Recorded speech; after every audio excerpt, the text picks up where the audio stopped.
จะไปแอบโยไปไปเอาไปเอาไปเอาโยจะไปเอาไปก็ไปโยโอ้จะไป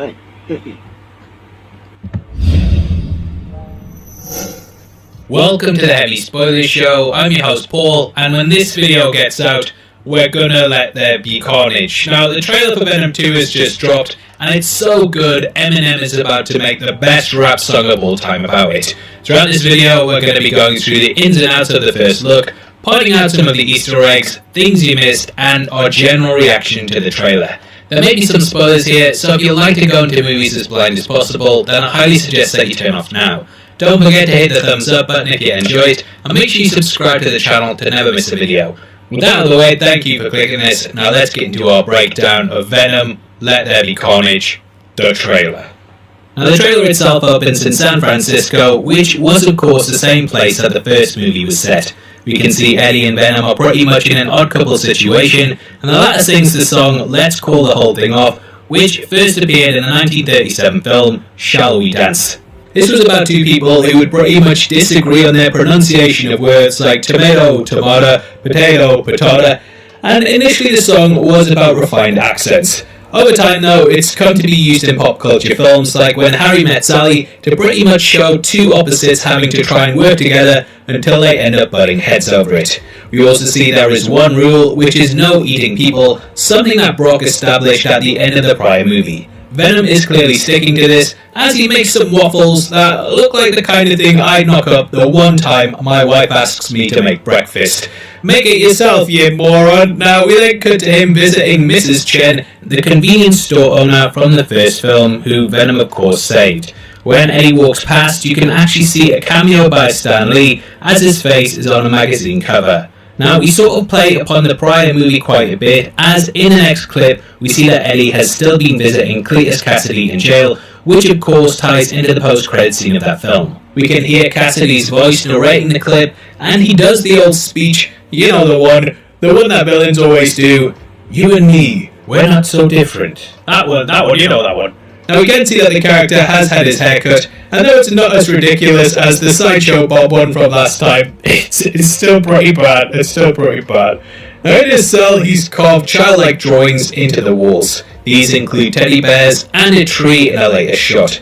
Clearly they link back to his childhood, and in the first look we see Brock going through some similar drawings. According to leaks on the film, Cassidy has several victims that have not been discovered that Eddie is trying to find the remains of. This will of course bring closure to the families and mean that they finally know what happened to their relatives.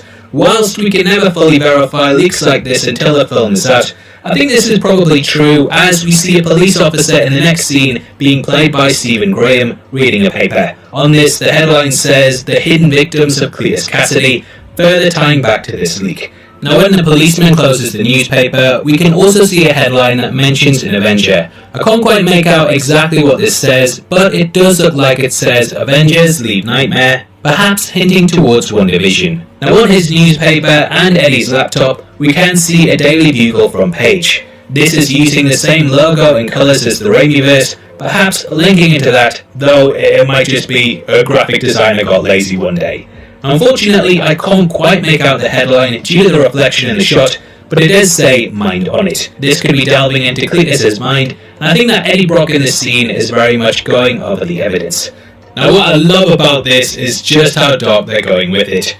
Cassidy in the comics was always a deeply disturbed individual and a complete homicidal maniac that took pleasure in causing death.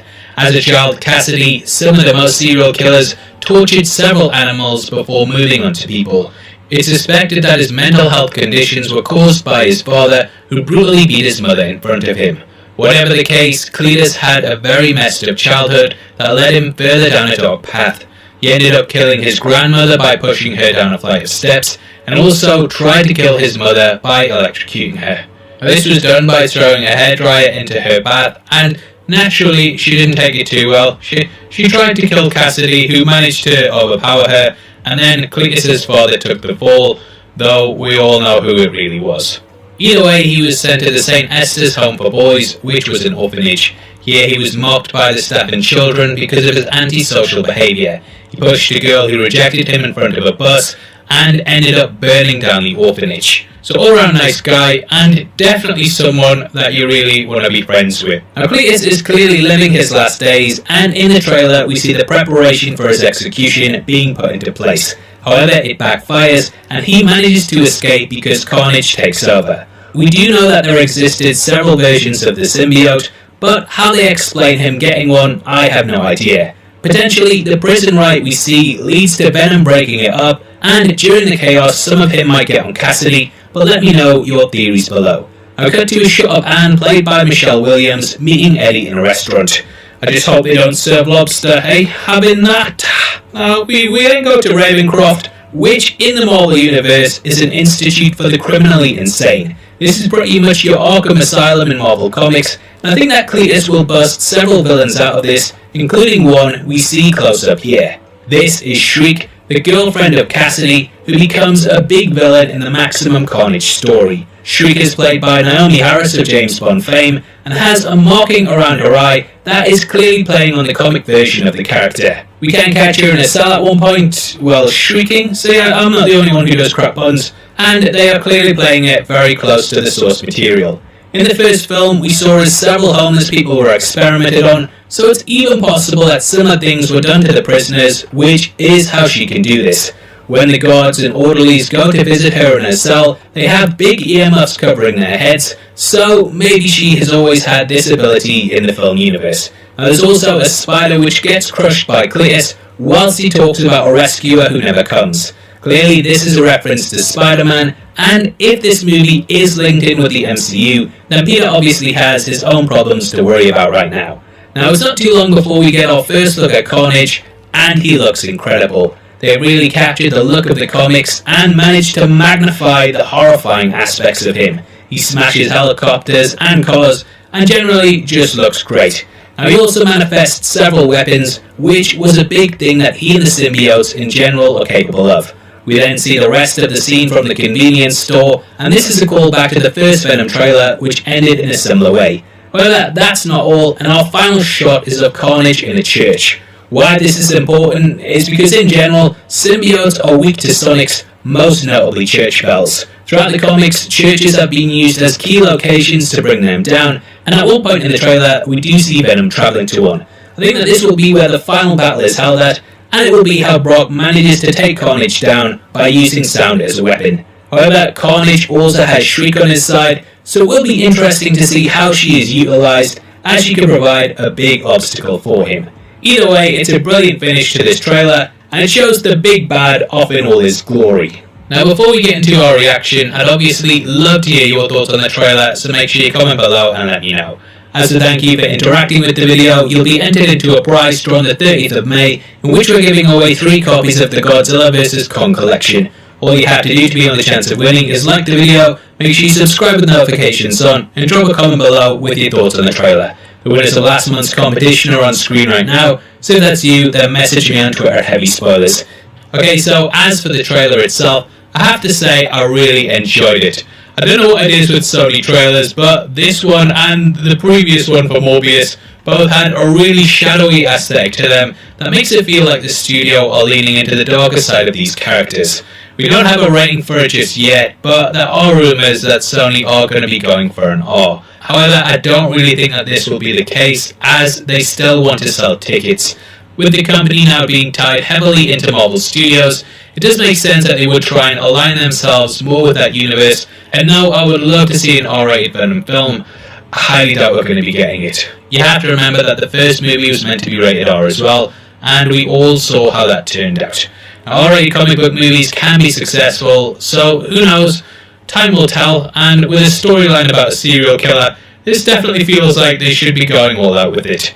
We had to tell Cletus' origin story and set him up as a true threat, so I do think that that would not only be true to the original source material, but also it's something that fans really want to see. I just hope that the studio don't put profits solely before the vision of the director, as R-rated movies can be successful, and it just feels like the direction that they should be going in. It's difficult to tell exactly how the film will be from this first look, but as someone that actually liked the original movie, I am quite hyped for what we have in store. There's so many other avenues they can explore with this Spider-Verse, whether they decide to link it in with the bigger storyline of the work or not, and I am kind of hoping that Sony use these characters to go down avenues that the studio heads at Marvel would be afraid to.